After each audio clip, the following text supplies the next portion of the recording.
Good morning.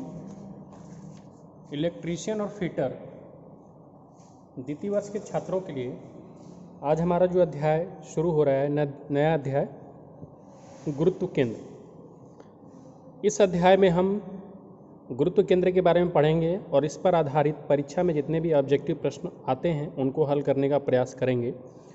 तो सबसे पहले गुरुत्व केंद्र के बारे में थोड़ी सी हम चर्चा कर लेते हैं। गुरुत्व केंद्र होता क्या है? किसी भी वस्तु का समस्त द्रव्यमान जिस बिंदु पर कार्यरत होता है वह उस वस्तु का गुरुत्व केंद्र कहलाता है। अर्थात आप अगर एक किताब ले लीजिए तो किताब में लंबाई है, चौड़ाई है और उसमें द्रव्यमान भी है। तो अगर किनारे पे अगर किताब को पकड़ेंगे तो किताब गिर जाएगी, लेकिन आप चाहेंगे तो बीच के एक बिंदु पर वहाँ पे आप अपनी उंगली लगाकर भी किताब को रोक सकते हैं और वो एकदम बैलेंस रहेगा। इस बात का मतलब ये है कि वह पॉइंट, वह बिंदु जहाँ पर सिर्फ उंगली लगा करके बस किताब को रोक कर रखा जा सकता है, वह उस वस्तु का गुरुत्व केंद्र कहलाएगा। इसको हम इंग्लिश में सेंट्रायड भी कहते हैं। अब देखिए सेंट्रायड,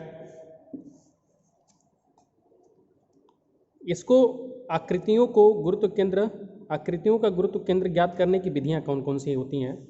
किसी भी आकृति की गुरुत्व केंद्र आप किन किन विधियों से ज्ञात कर सकते हैं? तो पहली विधि है ज्यामिति विधि, दूसरी विधि है आघूर्ण विधि, तीसरी विधि है ग्राफ विधि। यहाँ केवल ज्यामिति विधि का ही वर्णन किया गया है। तो ज्यामिति विधि से हम कैसे निकालते हैं देखिएगा। जैसे किसी वर्ग, आयत, समांतर चतुर्भुज आदि का गुरुत्व केंद्र वह बिंदु है जहाँ पर उसके विकर्ण एक दूसरे से मिलते हैं। यह उसकी लंबाई एवं चौड़ाई का मध्य बिंदु भी होता है। जैसे अगर आयत का गुरुत्व केंद्र पूछा जाए तो उसका मध्य बिंदु होगा। मध्य बिंदु कहाँ पे होता है आयत का? जहाँ पे उसके विकर्ण एक दूसरे को काटते हैं। वर्ग का, अगर कोई वर्गाकार आकृति है तो उसका जो है गुरुत्व केंद्र कहाँ पे होगा? उसके मध्य बिंदु पे, अर्थात जहाँ पे उसकी लंबाई और चौड़ाई का मध्य बिंदु तो होता ही है, जहाँ पे उसके विकर्ण एक दूसरे को काटते हैं।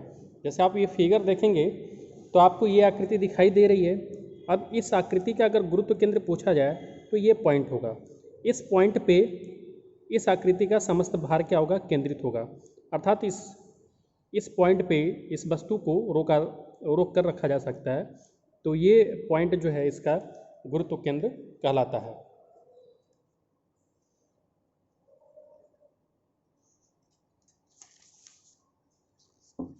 अब आपको ये देखना है, अगला जो हमारा पॉइंट है कि किसी त्रिभुज का गुरुत्व केंद्र। आपने वर्ग और आयत का तो देख लिया, समांतर चतुर्भुज का भी देख लिया कि वर्ग, आयत और समांतर चतुर्भुज का जो गुरुत्व केंद्र होता है उनके विकर्णों का कटान बिंदु होता है। जहाँ पे उनके विकर्ण एक दूसरे को काटते हैं वही उसका गुरुत्व केंद्र होता है। लेकिन त्रिभुज का गुरुत्व केंद्र क्या होगा? तो किसी त्रिभुज का गुरुत्व केंद्र वह बिंदु है जहाँ त्रिभुजों की तीनों मादिकाएँ मिलती हैं। मादिका का अर्थ होता है त्रिभुज के शीर्ष से उसके सामने की भुजा के मध्य बिंदु से मिलाने वाली सरल रेखा किसी त्रिभुज का सीजी का एक बिंदु है जो त्रिभुज के आधार से त्रिभुज की ऊंचाई का 1/3 होता है। जैसे यहाँ पे देखिए एक त्रिभुज हमने लिया है, ठीक। मादिकाएं का मतलब क्या होता है कि मादिका का अर्थ है त्रिभुज के शीर्ष से उसके सामने की भुजा के मध्य बिंदु। जैसे ये त्रिभुज का शीर्ष हो गया, तो यहाँ से अगर हमें कोई सरल रेखा खींचें जो इसके मध्य बिंदु को मिला देती है मध्य बिंदु से, तो ये इस वाली भुजा का मध्य बिंदु हो गया। तो इस वाले शीर्ष से हमने यहाँ पे एक सरल रेखा खींच लिया मध्य बिंदु तक मिलाने वाली। इसी प्रकार इस वाले शीर्ष से सामने वाले सम्मुख भुजा के मध्य बिंदु तक हमने एक सरल रेखा खींच लिया। इसी प्रकार से इस वाले शीर्ष से सामने वाली सम्मुख भुजा के मध्य बिंदु तक एक हमने सरल रेखा खींच लिया।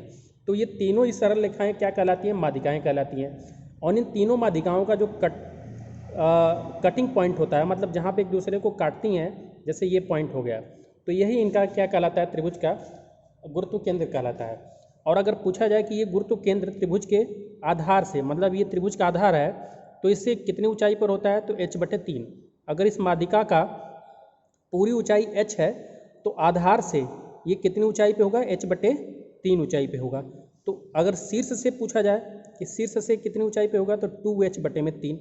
लेकिन ज़्यादातर आधार से पूछा जाता है, तो आपको क्या याद रखना पड़ेगा कि जो त्रिभुज का गुरुत्व केंद्र होता है उसके आधार से उसकी ऊंचाई के h/3 पर होता है। तो ये इसका h/3 पे हो गया। अब किसी नियमित ठोस शंकु, अब जो शंकु होता है तो उसका अगर गुरुत्व केंद्र पूछा जाए तो उसके ऊर्ध्व अक्ष पर उसके आधार से h/4 दूरी पर होता है। जैसे ये त्रिभुज का गुरुत्व केंद्र इसके आधार से h/3 पे है, तो जो शंकु होता है ठोस शंकु सॉलिड स्टेट में, तो उसके आधार से h/4 दूरी पर होता है, जबकि h जो है शंकु की ऊंचाई होती है। अगर कोई एक वृत्त है, जैसे अगर ये वृत्त देख लिया जाए कि अगर ये वृत्त है तो वृत्त का गुरुत्व केंद्र कहाँ पे होगा, उसके सेंटर पे होगा। लेकिन अगर अर्धवृत्त का अगर पूछा जाए कि अर्धवृत्त का गुरुत्व केंद्र कहाँ पे होगा, तो ये हमने अर्धवृत्त बना लिया और ये आपका मान लीजिए ये सेंटर है। तो वृत्त क्या होता है, अर्धवृत्त क्या होता है, आधा होता है। अर्धवृत्त जो है वृत्त का आधा होता है। तो इतना भाग काट लिया गया है, अब ये आपका बचा रह गया अर्धवृत्त। तो यहाँ से पूछा जाए कि कितनी ऊंचाई पे होता है, तो 4r/3 पाई की ऊंचाई पे होता है, अर्थात 4r/3 पाई की ऊंचाई पे होगा। तो किसी नियमित अर्धवृत्त का गुरुत्व केंद्र उसकी ऊर्ध्वाधर त्रिज्या पर उसके आधार से 4/3 पाई दूरी पर होता है, जहाँ पे r अर्धवृत्त की त्रिज्या है। और किसी अर्धगोले का गुरुत्व केंद्र उसकी ऊर्ध्वाधर त्रिज्या पर उसके आधार से 3r/8 दूरी पर होता है, जहाँ पे r जो है अर्धगोले की त्रिज्या है। अगला जो हमारा है, ये सारे पॉइंट आपको याद रखने पड़ेंगे, इन आकृतियों के गुरुत्व केंद्र आपको याद रखने पड़ेंगे। अब किसी समलंब चतुर्भुज का गुरुत्व केंद्र उसकी भुजा a से h/3 गुणे a+2b/a+b दूरी पर होता है, जहाँ जबकि a और b उनकी समांतर भुजाएं हैं और h उनकी समांतर भुजाओं के बीच की दूरी है। समलंब चतुर्भुज कैसा होता है, जैसे अगर आपको उदाहरण के लिए मैं दिखाऊं तो समलंब चतुर्भुज ऐसा होता है। देखिएगा समलंब चतुर्भुज, इस वाले पॉइंट के लिए समलंब चतुर्भुज आप देखिए। अगला जो पॉइंट है इसके लिए, तो मान लीजिए कि ये आपकी एक भुजा है और दूसरी भुजा ये है। ये दोनों भुजाएं कैसी है, समांतर हैं। ये भुजा A है, दूसरी भुजा क्या है, B है। और यहाँ से ये ऐसे क्या हो गया, ये समांतर चतुर्भुज हो गया। तो मान लीजिए कि ये भुजा A और B समांतर है, तो इन समांतर भुजाओं के बीच की ऊंचाई, मतलब उनके बीच की दूरी अगर h है, तो इसका जो गुरुत्व केंद्र होगा वो कहाँ पे होगा, तो किसी समलंब चतुर्भुज का गुरुत्व केंद्र उसकी भुजा A से,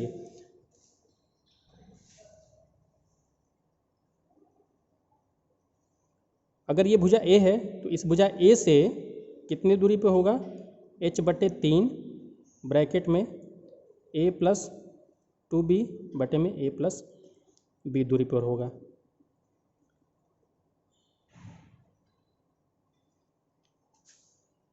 जहाँ पे h आपको दिया ही जाएगा कि उनके बीच की ऊंचाई कितनी है, तो ये आपका समलंब चतुर्भुज का गुरुत्व केंद्र निकालने का सूत्र होता है।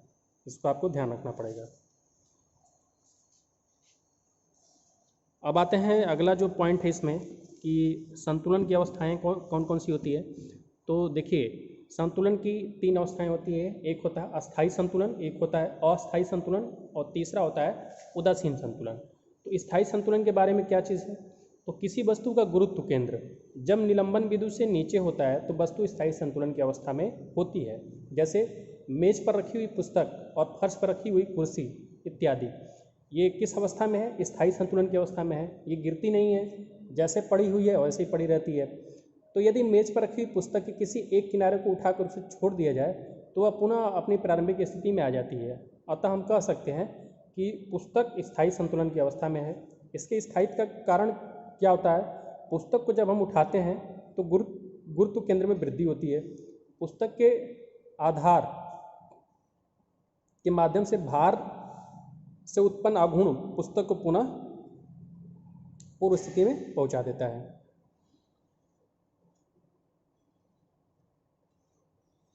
अस्थायी संतुलन क्या होता है, जब किसी वस्तु का गुरुत्व केंद्र निलंबन बिंदु से ऊपर होता है तो वह वस्तु अस्थायी संतुलन की स्थिति में होती है।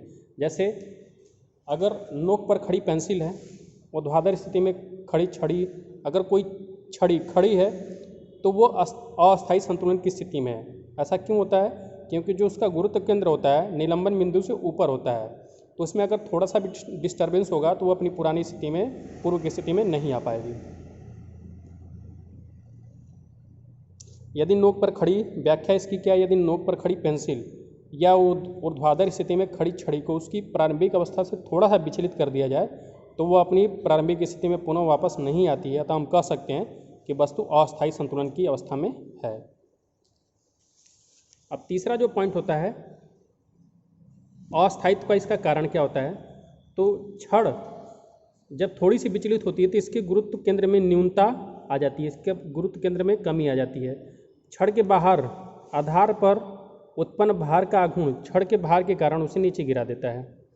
अब तीसरी स्थिति जो है उदासीन स्थिति, किसी वस्तु का गुरुत्व केंद्र जब निलंबन बिंदु पर ही होता है, हमने 3 पॉइंट बताया, स्थायी संतुलन, अस्थायी संतुलन और उदासीन बिंदु। तो स्थायी संतुलन में हमने ये बताया कि जब गुरुत्व केंद्र निलंबन बिंदु से नीचे होता है तब वस्तु किस स्थिति में होती है, स्थायी स्थिति में होती है। अस्थायी स्थिति में कब होता है, उदाहरण क्या दिया, जैसे नोक पर खड़ी पेंसिल है, तो इस स्थिति में क्या होता है, अस्थायी संतुलन क्यों होता है, क्योंकि गुरुत्व केंद्र जो होता है वो निलंबन बिंदु से ऊपर होता है। तो अगर थोड़ा सा भी हम डिस्टर्बेंस करते हैं, विचलित करते हैं, तो जो उसका आघूर्ण है उसको गिरा देता है। और तीसरा स्थिति क्या है, उदासीन स्थिति। इसमें क्या होता है कि जब निलंबन बिंदु और गुरुत्व केंद्र एक ही पॉइंट पर होते हैं, तो इसमें क्या होता है, जैसे इसका उदाहरण है गेंद पे आप थोड़ा सा भी डिस्टर्बेंस करेंगे तो वो थोड़ा सा दूरी चल जाएगी और जिस स्थिति में पहले थी उसी स्थिति में रहेगी। धक्का लगाने पर गेंद की स्थिति जैसी होती है।